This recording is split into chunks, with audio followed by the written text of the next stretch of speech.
Hey guys, welcome to another edition of Beyond the Ballot. This is fun. I'm not really the big interviewer of political folks, but it's been fun. And this is kind of an extension of our Cause We Care. We like to give back to the community. It's kind of a PSA thing. And I wanted to make this not so much about politics, but more about the people behind the politics, because we're all people. We're all individuals. We're all human beings. We have families and we live lives and we've been to different places. So this is kind of a behind the scenes, pull the curtain back and get to know our candidates a little bit more. And today I want to welcome Rodney Glassman. Welcome to Behind the Politics here. Glad to be here. Good to have you here. So it's Lieutenant Colonel. Tell me about the Air Force, obviously with the hat. So I am a lieutenant colonel in the United States Air Force, JAG Corps. I'm a reservist, actually, out at Luke Air Force Base now. Okay. I've been a prosecutor and in the military for 17 years. Quite a career. JAG reserve. I graduated from law school down at the University of Arizona. There you go. Back in 2007. And I've always been involved in the community, serving on the board of the Boy Scouts and the Heart Association. And were you a Boy Scout growing up? I'm an Eagle Scout. There you go. Got my Eagle Scout at age 13. Do you still have the uniform and everything? I still have the sash. The sash with the merit badges still fits. Everything else is, as you know, because we're getting older. Yeah. The materials changed. They're a lot softer and nicer than they used to be. And so actually, when I was on the board of the Boy Scouts, I served on the board of the Scouts for actually 27 years. Get out of here. The Catalina Council. That's awesome. Down in Tucson and the Grand Canyon Council. I just stepped down from the board of the Boy Scouts, the 100 Club. Okay. Which is the nonprofit that really provides resources for fallen police and firefighters' families. And the Honor Health Foundation, which is the nonprofit arm of the Honor Health Network. I just stepped down in the past few months because I'm focused on running for Arizona Attorney General, and I have to raise money. That's a big deal, folks. The Attorney General. That's like hopefully we get a chance to talk about it. But I stepped down from but I obviously being in the Air Force, right? So I joined right out of law school. But the first thing that I had to do, I got a choice. It was either grow 4 inches or lose 60 pounds because I was a little too heavy for my height at the time if I wanted to join the military. So I've been in over 17 years now. I've been a prosecutor down at Davis-Monthan Air Force Base with the 355th Fighter Wing, at Luke Air Force Base, 56th Fighter Wing, and then actually got sent all the way to Eielson, which is it's in the North Pole, about 30 minutes outside of Fairbanks, Alaska. That almost seems like punishment. We're sending you to the North Pole. It was actually a tremendous assignment for our family. Right. Our daughters at the time, we have 2 teenage daughters now, but they were younger. You're a girl dad. Yes. I am a girl dad as well. Yes. Isn't it both wonderful and terrifying at the same time? It is. How long have you been married? 31 years. Is there anything more troubling than how your teenage daughters treated your wife?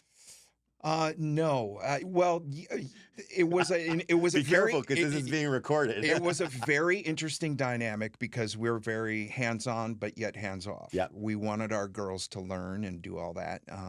So, how many girls do you have? 2. Okay. How old are they now? 27 and 22. One just got proposed to this past couple of weeks ago. So when we were on vacation. So I'm getting ready for that next step in my life. But I digress. I want to get back to you because this is about you, not so much about me. But you can imagine how amazing it would be to take your young daughters to Alaska. Now it's inland. It's not. Okay. You're not on the coast. This is Fairbanks. But so the first 2 times that our daughters got to fish were on the same lake, Chena Lake, in the North Pole. First time, not frozen. Okay. Second time, -35 ice fishing. So it's been a tremendous career thus far. I've had the opportunity to serve in Germany. I've had the opportunity to serve in Denmark. I actually had the opportunity to go to Sofia, Bulgaria, to work on issues of the law of armed conflict with a number of partner nations. So it's been tremendous. But yeah, so now I'm back at Luke Air Force Base. I'm what's called Okay. the IMA to the Staff Judge Advocate. So I'm Right. the backup general counsel Mm-hmm. for the base. So when I put on my uniform now and go out to Luke, I actually run the active duty legal office Okay. of 25 JAGs, paralegals, and support staff who provide all the legal services for the one-star general and all the squadron commanders at the base. So I do that. And then I also am a private attorney in town. I've been a corporate attorney and a commercial litigator, and now I'm a plaintiff's attorney. And so what I like to talk about during the campaign is I say I'm the only Republican running for attorney general who's actually ever made a living and had strangers pay me Right. with their own money Exactly. to be their attorney. And Sure. that's important because I spend most of my time traveling around educating Arizonans about the most impactful elected office in the state, which is the attorney general. And it kind of goes back to being a girl dad, and it kind of Right. goes back to being a husband and a father and caring about the community, because at the end of the day, I'm running for attorney general to protect our cops, Right. to protect our kids, Mm-hmm. and to protect Arizona's prosperity. And as someone who's already successfully raised a family in this town and whose wife works in the private sector like mine does, those are the issues that are so important, and I think most important to all of us. So speaking of kids, tell me about young Rodney growing up. Like, were you in high school? Were you into sports? I'm an ice hockey player. No kidding. In Arizona. I grew up in Central California. Okay. Which doesn't make it any more logical. Right. But grew up in Central California. My mother was a dentist. My father is a farmer. Okay. And grew up playing ice hockey. So we spent a lot of time. How did you get into ice hockey? Because my dad's from back east, and as he moved west, he kept playing hockey and lacrosse, and I loved ice hockey. So we would spend a lot of time together in the car driving, because there's not a lot of competitive ice hockey in Fresno, California. Exactly. But had the opportunity to do that, and I'm now 48. And this morning I woke up at 5:05 and brushed my teeth and had my iced coffee and drove to Arcadia to join all my fellow old men in the old men skate. Stop it. On Thomas 45. Road. Yeah, I have shoes that are 45. 48. 40, I have shoes that are 48. Well, actually, it's funny because my we're in the attorney general's race. Right. I always say my opponent's 50 and got his law license just 28 months ago. So he's never had a client. Right. He's never prosecuted a criminal. He's never worked in a law office. But he gets really upset when I say he's 50, because he is actually 49. He's not 50 till September. But I've never seen anyone get more tweaked out about a few months. So it's you need to send the him age a thing's birthday funny. card. So now I say he'll be 50 in September. But I still play hockey on Mondays and Fridays. Do you? I love it. It's great. And the guys I play with are all great because they're business guys, they're contractors, they're in insurance, and we just have a lot of fun. Hour and a half skate down at Arcadia. But it's good to let it go out on the hockey. ice, right? We don't let it go on the ice because remember, one of the guys that we skate with, Ronnie. That was a really hard check. 76. No joke. I play with him into the boards. I call him. I say you skate amazing for 86, and he always goes, "I'm not 86. I'm only 76." I go, okay, Ronnie. But so no, we cannot let it go on the ice because someone could get really injured. Sure. So we daintily skate around. We don't have a referee. Yeah. And if you hit someone too hard, everyone shames you. So it's quite the opposite. It was like that playing Radio League softball. It's like, why are you sliding so hard into second base? You're gonna hurt yourself. You're gonna pull an ankle, right? Tell me a little bit more about growing up. So you grew up in Fresno. Just always involved in community service. Sure. Scouter from a very young age, and I grew up in a house where my mom was always on the board of our local children's hospital. Okay. And my dad was on the board of the Boy Scouts. So I grew up in a family. You always had things to do. Community service. Right. And giving back to the community and helping others was a part of what you did. And so that's why when I moved to Arizona to attend the University of Arizona down in Tucson, bear down, go Wildcats. Right. I immediately got involved in the community there, Sure. Volunteering with nonprofits, supporting law enforcement, doing those kinds of things.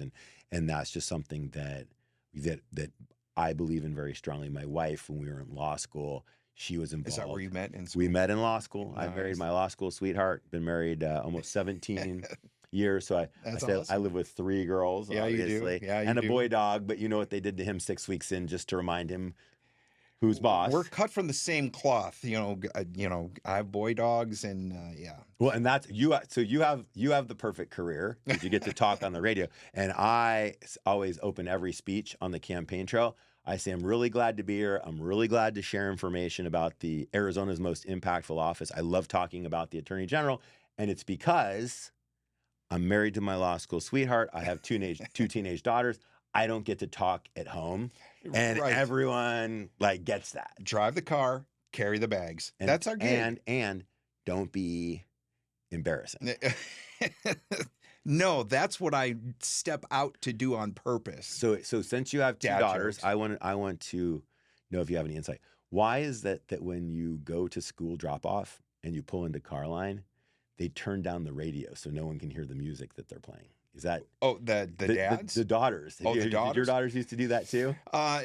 No, they. I would always try to say something as they're leaving the car that would kind of embarrass Get them. the eye roll? Yeah, get the eye roll and all that. I always that was my lot in life. Just because you always try to be the comedian and have fun with that. So Yeah, it's amazing though. being a girl dad is great. It is spectacular. The hardest thing that happened to me, because I grew up in a boy household, was during COVID. We read a bunch of books. Yeah. And one of the books that I read was that the job of a father of daughters is to role model the expectations Sure.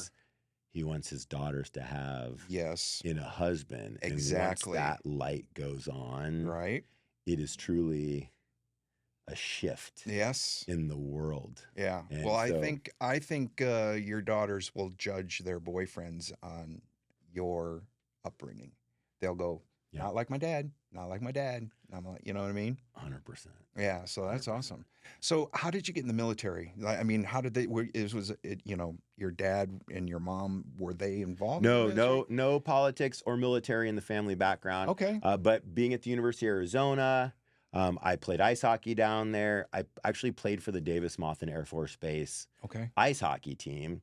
And so I had a bunch of active duty buddies in the military. And Okay. obviously I had this background in the So they servant's were a heart. big influence. And so when I graduated, actually even before I passed the bar, I said, hey, this is something I want to do. Right. Went out, interviewed at the base. The Lieutenant Colonel, Colonel Margaret Ashmore, said I had to lose or grow or lose the weight. I chose to lose the weight. Those are hard And- things to hear. But what I didn't know is that it was still going to be really hard to get in because I really didn't have any law experience, right out of law school to Right. join the reserves. But believe it or not, I got really lucky. I was walking through a restaurant in 2008. Okay. I ran and got elected to the city council of Tucson while I was in law school down there. So I'm a young city councilman. I'm walking through a restaurant and this couple stops me. Susan and Hervey Hotchkiss. It's the spring of 2008. And Hervey Hotchkiss says, Councilman Glassman, because they used to televise the council meetings. He says, you look great. You look amazing. You've lost so much weight. Right. And I said to him, I said, I lost this weight because I want to be an IMA Cat B reservist in the U.S. Air Force JAG Corps. And That was Hervey very specific. Hotchkiss, that's what I wanted. I would Right. tell everyone. Yep. Got my letters of recommendation. And this fellow says, I was in the Air Force JAG Corps. And his wife says, she was in the Air Force JAG Corps too. And we can introduce you to the fellow who introduced us before we got married. Wow. He's still in. And so I got a really nice introduction to someone who actually was at the Pentagon, who was involved in the Air Force JAG Corps, the head of the reserves at the time. Mm-hmm. He found out that I had lost 60 pounds to apply. And I was the first 17 years ago, no experience, no prior military background, Right. reservist to get into what's called the Cat B program. The reason the Cat B program is interesting is because you're probably familiar with the 1 weekend a month, 2 weeks a year reservist. Yep. And you're familiar with the National Guard, which is 1 weekend a month, 2 weeks a year. This Cat B is actually, they assign you to an active duty legal office. Okay. So my 17 years plus of service in the military, I have never been a reservist assigned to a reserve unit. Hmm. I've always been Monday through Friday. Imagine if you had a Right. reservist, here at the station who, Hmm. when you and your family went on vacation or on training or whatever, you had someone that just, well, you do have someone that just sits in, Yeah. Yeah. for you Takes your and spot. does your show. Yeah. You start out as a baby captain where you're a prosecutor. So when I was at Davis Mothin, I was prosecuting drug dealers. I was working on financial crimes. Right. I was doing the investigations, and I was the line prosecutor that Right. would be there in the courtroom. Now that I'm a lieutenant colonel, a lot of mentoring, a lot of reviewing, a lot of feedback, and then every once in a while I'll serve as a discharge board legal advisor, those Right. sorts of things. But so you kind of go through your whole career. So it's been tremendous because we've really had the opportunity to do it Hmm. as a family. Right. So the only assignment I've never made the girls go to was Goodfellow Air Force Base, which is in San Angelo, Texas, Okay. which is West Texas. Right. There are 3 Taco Bells in San Angelo, all owned by a really nice family from Kingman and Paradise Valley. Fun fact. It's also home to what I describe as the other ASU, Okay. Angelo State University. It's also interesting because it's one of the only Air Force bases in the world without a working runway, because Goodfellow Air Force Base, Hmm. we trained federal firefighters Okay. and intelligence officers. Oh. But it's West Texas, so there's literally deer running around Oh, yeah. on the base, and you Yeah. can get a tag and shoot with a bow. Hmm. The whole thing, it was amazing experience. Got to go a bit during COVID, but so a series of assignments and still in Hmm. and love it. And the reason I love it so much is because I get to work alongside the active duty members. Right. So you've got the officers who Still get there. reassigned Still every 2 seeing all the years. people. Yeah. Moving and coming and going. You've got the great enlisted corps, and it's nice because I can contribute meaningfully because of the relationships that I also have in the greater community with the Maricopa County Sheriff. In fact, the Maricopa County Sheriff, Jerry Sheridan, Hmm. is the chairman of my campaign Okay. for Attorney General. Nice. Good relationship with the county attorney and all the local prosecutors. So when the base has jurisdictional issues Hmm. outside the fence, I have those relationships as Right. well to help, and serve. So it's other than being a husband and a father, Right. the most meaningful thing that I've had the opportunity to do in my career is serving in the military. I've loved it. Love that. So let's circle it around. We've got to know a little bit about you. So you're running for Attorney General. I guess this is the only really super political part of the conversation that I would really want to get into. You're running, so why? Why run? Why? I'm running for Attorney General to protect our cops, Yep. to protect our kids, Hmm. and to protect Arizona's prosperity. If you ask the average Arizonan who's the Attorney General work for, do you know what answer you get? The governor. Right. Most people think that the Attorney General works for the governor because they think about the federal system where we Mhm. elect the president and the president appoints an Attorney General. When he's done with that one, he appoints a new Attorney General. Mhm. But in Arizona, we're one of the 46 states where we elect our Attorney General. Right. And that means the Attorney General doesn't work for the governor and doesn't work for the legislature. They work for the people. Right. And we live in a Republican state where President Trump won by over 5 percentage points. Hmm. But we have I call it an insane Democrat Attorney General right now who sued the Trump administration 42 times Hmm. in the past 16 months. Right. She's going after law enforcement. She doesn't have their backs. She doesn't think, in fact, did an interview a couple months ago where Chris May is the Democrat we have now. She was explaining when she thinks it's okay for people to shoot ICE agents. Oh. She's filing lawsuits because she thinks that, and you're a girl, Dad, our current Attorney General thinks that biological boys should compete against girls in sports. Our current Attorney General is suing apartment owners because she doesn't think they should be able to decide how much they charge in rent. She's suing farmers because she doesn't like what they grow with their water. She's suing the hefty garbage bag company because she doesn't like the way they design their boxes. And when it comes to our elections and election integrity, she's suing the counties that run the elections because she doesn't like the fact that they want to count their own ballots. And so she's bad. Mhm. But what's even more important than how bad she is is the fact that the attorney general also runs the largest law office in the state, 400 attorneys and 1,000 support staff who provide all the legal services for every state agency. So think about how when your girls were in school, where did they go to high school? They were at up Sunny Slope. Okay, so Sunny Slope, public schools. We elect in Arizona a superintendent of public instruction. Right. And as a parent, you think, oh, the superintendent of public instruction runs the Department of Education. That's the current one. His name's Tom Horn. Mm-hmm. He is the former attorney general, and he's one of my campaign co-chairs along with the sheriff. Here's why. Guess how many attorneys the Department of Education has? Don't know. None.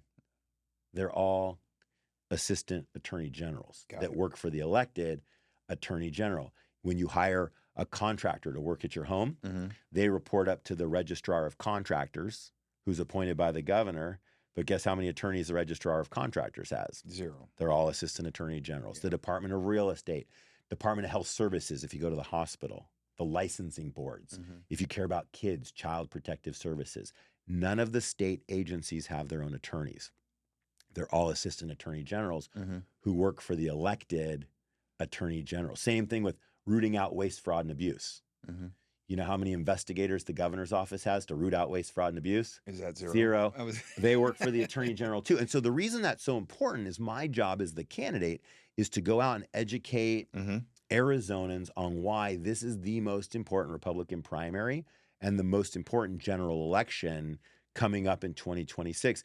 If you want to protect cops and protect kids and protect Arizona's prosperity and our jobs and our elections. And so it's a heavy lift. Well, I think elections are important. I think it's, and I think we need to, as the public, we need to do our due diligence and get out and vote.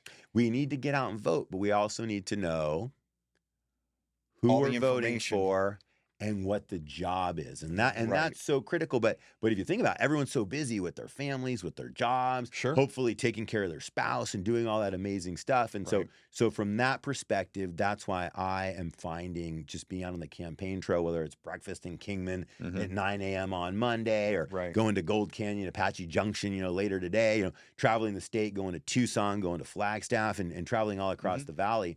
It's so meaningful because you have all these great Arizonans working so hard to take care of their families, to take care of their kids, to protecting our seniors. Just consumer fraud right now is on high alert. Absolutely. And you have seniors across the valley and across the state where these fraudsters are coming in, whether it's through the phones, whether it's stopping at their house, knocking on the door. They got a pickup truck and a ladder, and they say, I'm going to check your roof for you. I don't think either of us are going to climb up on the roof to check and see if what they said was wrong is really wrong. Next thing you know, they come down, they give you a bill for $5,000 worth of work. We probably are at a point in life where we'll say no.